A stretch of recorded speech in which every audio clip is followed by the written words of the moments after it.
What's up, everybody? MagicWithRacingDudes.com here to watch the Grade 1 $1 million Bluegrass Stakes at Keeneland. I've been so excited for this race. I've been waiting a week since they drew it.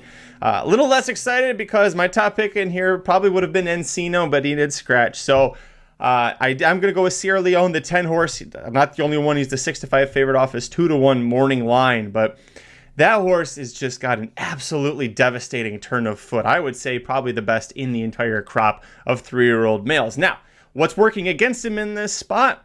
Speed has been very, very, very friendly on the dirt. However, the one time that we saw Speed not hold on the dirt today was race number 1. That was the only other race going 2 turns. It was Mount 16th race. So, if you're a supporter of Sierra Leone like I am, you've got to pick 5 tickets singled to him. You've got a big win bet on him. You're really hoping that this horse can come from off the pace.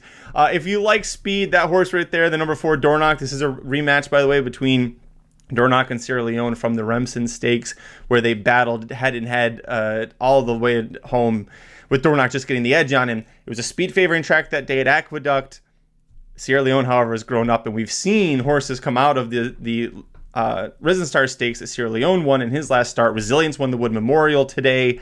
That's a big plus. Catching Freedom won the Louisiana Derby. There's your 4th and 3rd place finishers from the Louisiana Derby, or from the Risen Star, I mean.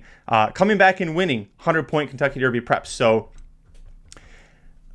handicapping-wise, you should say Sierra Leone, deserving favorite here. Other horses to watch, the number 6, Just a Touch. Just his 3rd career start, first time going 2 turns. Overcame a very muddy, yucky track at Aqueduct in the Gotham Stakes where he finished 2nd.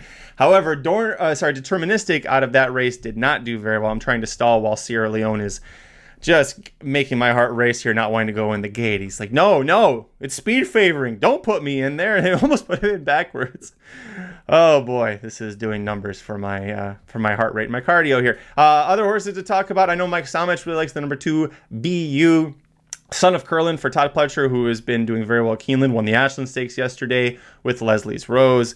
Irad Ortiz Jr. chooses to ride BU here. Coming off a maiden race, but this horse has been facing Grade 1 company before when he wasn't maiden. So the class level, this is still the hardest race, the toughest field, I should say, that he's faced yet. But come on, get this horse in there. You're killing me here with Sierra Leone not wanting to load. Not necessarily a bad sign. It's just he's not acting up. He's just being a stubborn little horse. Get him in there. Chad Brown has only ever entered 6 horses in this in the last 8 years. Or sorry, last 10 years? Last 8 years. 2 wins, 3 seconds, and a third. He's never entered more than 1. And he also has the 1 Top Connor, who I expect to see be sent from the rail. He's got good early speed. And then also the 5 Good Money, who is exiting a 4th place finish in the Tampa Bay Derby. That was just his 2nd career start, first time trying to go long. So horses that should take a step forward, but this is a huge step up in class for them. I know a good friend of the Racing Dudes, Bree Glotzer, loves Seize the Gray. That's in my racehorse horse for the coach, D-Wayne Lucas. The coach already has 1 horse in the Kentucky Derby in Just Steel, who finished 2nd in the Arkansas Derby. CFC's the Gray. If he hits the board, I believe he is going to be in the Kentucky Derby based on points. And that would be great to have Kentucky Derby 150 feature 2 horses from the coach. Oh no, and then right when we're about ready, the 5 Good Money jumps up. This race, let's see. They're all settled. Just go. Just hit the button, Mr. Star. Come on, just send them. Just send them before somebody else acts up. Please. There they go. They're off. Clean break for everybody. It looks like nobody pinched back. The 10 is going to take back. You expect that. Top Connor shot like a rocket, like I expected there. Just a Touch is going to break much better than he did in the Gotham. He's going to be forwardly placed. Smart move from Florent Giroux, reading how the speed has been doing on the dirt. Dornoch has been a front runner, a kind of gate to wire or pressing gate to wire winner in all of his starts when he has gotten the win.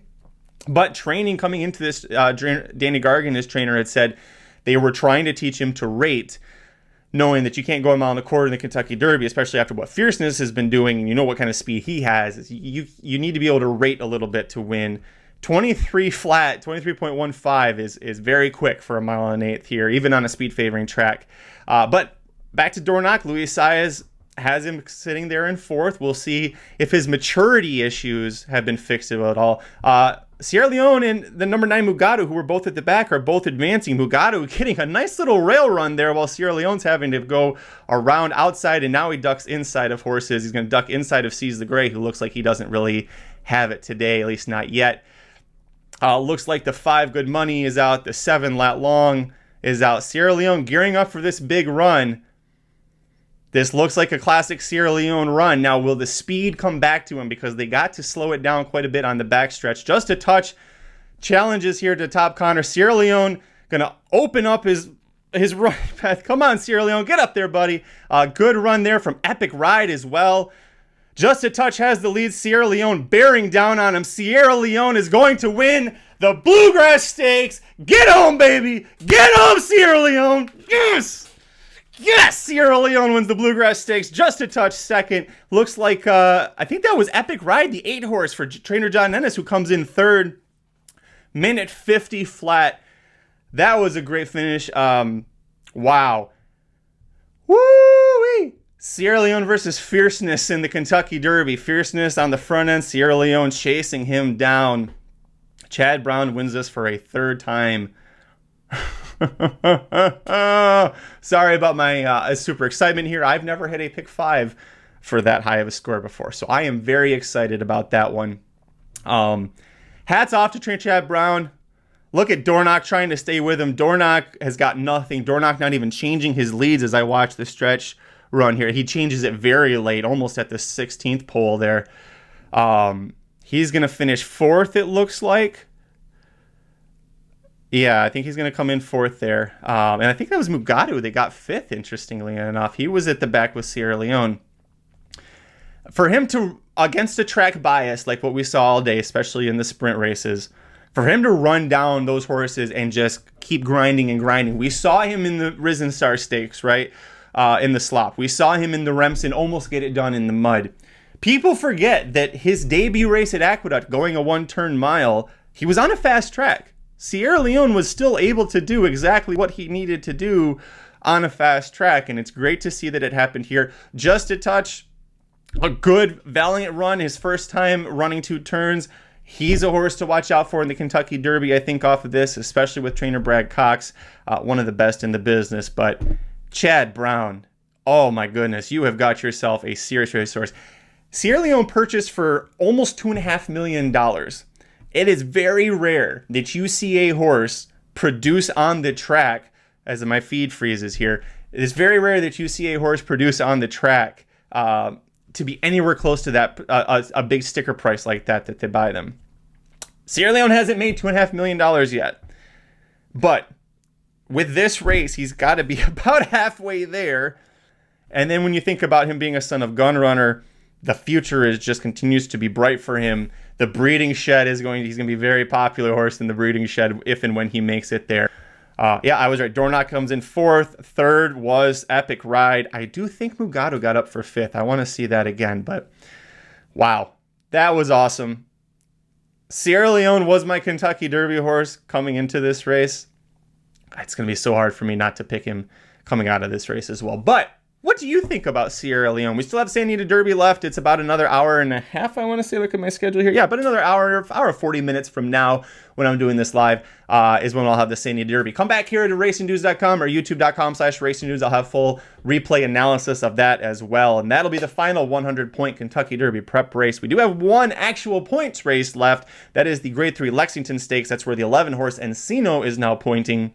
Also got Hades in there, who won the Holy Bull Stakes over Fierceness earlier this year. He's going to be there, and a couple of other horses to watch out for. So we'll have coverage of that as well. But this is the final. Today is the final day of 100-point prep races. What did you think about Sierra Leone? Is he your Derby horse like he is mine? Tell me down below in the comments before you leave. Hit like on the video, subscribe to youtube.com/racingdudes. Remember, visit racingdudes.com for free picks for every race, every track, every day across the country.